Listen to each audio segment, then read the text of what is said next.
Good morning बच्चों। कक्षा 12 के सभी छात्र छात्राएं ध्यान दें। मैं आपकी विषय अध्यापिका श्रीमती मंजू गुप्ता आपको आपकी हिंदी पुस्तक के गद्य खंड का पहला पाठ राष्ट्र का स्वरूप पढ़ा रही थी, जिसके राइटर डॉक्टर वासुदेव शरण अग्रवाल हैं। किसी राष्ट्र का पूर्ण निर्माण भूमि, जन और संस्कृति इन 3 तत्वों से होता है, जिसका तीसरा तत्व संस्कृति में आपको पढ़ा रही थी। उसी को आगे पढ़ाने जा रही हूँ, जिसे आप ध्यान से सुने, समझें और पूछे गए प्रश्नों का उत्तर दें।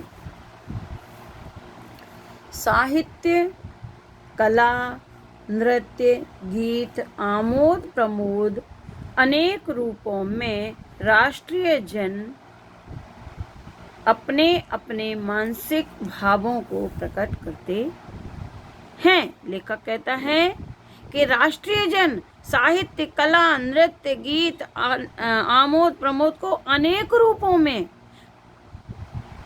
राष्ट्रीय जन अपने मानसिक भावों को विभिन्न प्रकार के रूपों में, जैसे साहित्य, कला, नृत्य, गीत, आनंद, आमोद प्रमोद के रूप में प्रकट करते हैं। अपनी आत्मा के आनंद को उससे व्यक्त करते हैं और इसके माध्यम से, अपने साहित्य के माध्यम से, अपनी कला के माध्यम से, अपने नृत्य के माध्यम से, गीत के माध्यम से, विभिन्न रूपों से राष्ट्रीय जन अपने मानसिक भावों को प्रकट करते हुए आनंदित होते हैं। आत्मा का जो विश्वव्यापी आनंद भाव है वह इन विविध रूपों में साकार होता है।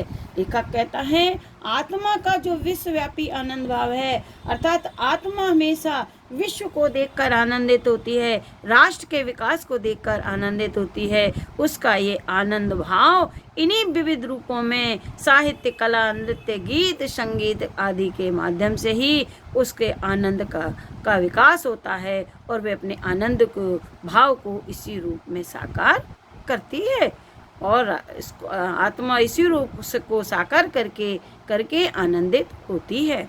विविध, यद्यपि बाह्य रूप की दृष्टि से संस्कृति के ये बाहरी लक्षण अनेक दिखाई पड़ते हैं। लेखक कहता है यदि बाहरी रूप से अगर हम देखें तो संस्कृति के लक्षण अनेक दिखाई देते हैं। कहीं पर कोई भाषा बोली जाती है, कहीं पर कोई किसी प्रकार के रीति रिवाज होते हैं, कहीं पर कैसा पहना होता है। ये बाहरी तरफ से तो विविध प्रकार के दिखाई देते हैं, अनेकता दिखाई देती है, किंतु आंतरिक आनंद की दृष्टि से उनमें एक सूत्रता है। किंतु आंतरिक रूप से देखा जाए तो ये एक बंधन में जुड़े जाते हैं, राष्ट्रीय बंधन में जुड़े रहते हैं। इनकी संस्कृति राष्ट्र को एक सूत्रता में बांधती है और हमें राष्ट्र में विविधता में एकता का रूप दिखाई देता है। लेखक कहता है कि जो सहृदय होते हैं, जो व्यक्ति सहृदय होते हैं, सहृदय माने कोमल हृदय वाले, अच्छे हृदय वाले, वह प्रत्येक संस्कृति के आनंद पक्ष को स्वीकार करता है। लेखक कहते हैं जो व्यक्ति सहृदय होता है, अच्छे हृदय वाला होता है, उदार हृदय वाला होता है, वह प्रत्येक संस्कृति का आनंद का आदर करता है और प्रत्येक संस्कृति के आनंद के पक्ष को, जो हमको आनंद प्रदान करता है, हमको अच्छा लगता है, उसको स्वीकार करता है और उससे आनंदित भी होता है और उसको वो स्वीकार करके उससे आनंदित होता है, उससे प्रसन्न होता है। इस प्रकार की उदार भावना ही विविध जनों से बने हुए राष्ट्र के लिए स्वास्थ्यकर है। लेखक कहता है कि इस प्रकार की उदारता की भावना राष्ट्रीय जनों में होना चाहिए, क्योंकि इस प्रकार की उदार भावना ही विभिन्न जनों से, विभिन्न प्रकार के भरे हुए जनों से राष्ट्र के लिए स्वास्थ्यकर है। क्योंकि एक राष्ट्र विभिन्न प्रकार के नगर, गांव, जनपद आदि में रहने वाले लोगों से ही राष्ट्र का निर्माण होता है। इस प्रकार की उदार भावना ही विविध जनों से भरे हुए राष्ट्र के लिए स्वास्थ्यकर है। अब इसकी व्याख्या कैसे लिखेंगे, अभी हमने डिटेल में समझा दी थी। अब इसकी व्याख्या पर लिखेंगे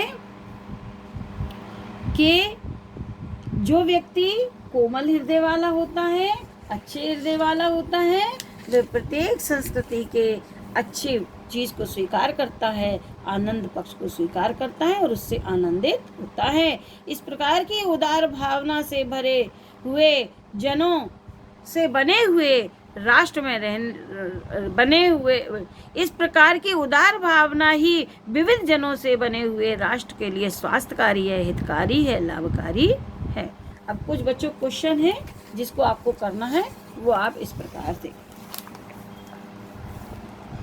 गद्यांश के पाठ और लेखक का नाम लिखिए। गद्यांश के पाठ का नाम राष्ट्र का स्वरूप और लेखक का नाम डॉक्टर वासुदेव शरण अग्रवाल है। दूसरा प्रश्न देखिए, रेखांकित अंश की व्याख्या कीजिए। रेखांकित अंश आपको हमने दिया, उसकी व्याख्या मैंने आपको समझा दी थी, आप करेंगे। अगला प्रश्न है, राष्ट्रीय जन किन रूपों में अपने मानसिक भावों को प्रकट करते हैं?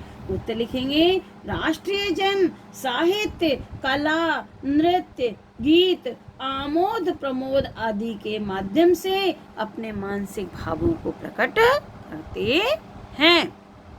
चौथा प्रश्न है, आत्मा का विश्वव्यापी आनंद भाव किन रूपों में साकार होता है? उत्तर लिखेंगे, आत्मा का विश्वव्यापी आनंद भाव संस्कृति के विभिन्न माध्यमों से जैसे साहित्य, कला, नृत्य, गीत, आमोद प्रमोद आदि रूपों में ही साकार होता है। लास्ट प्रश्न है, संस्कृति के आनंद पक्ष को स्वीकार करते हुए कौन आनंदित होता है? उत्तर लिखेंगे, संस्कृति के आनंद पक्ष को स्वीकार करते हुए वही व्यक्ति आनंदित होता है जो सहृदय होता है। बच्चों, ये प्रश्न आप अपनी कॉपी में कर लें। अब आगे का भाग में आपको कल पढ़ाऊंगी और कॉपी में काम करते जाएं जिससे आपको कोई दिक्कत ना हो और आपके नोट्स तैयार होते जाएं। Thank you.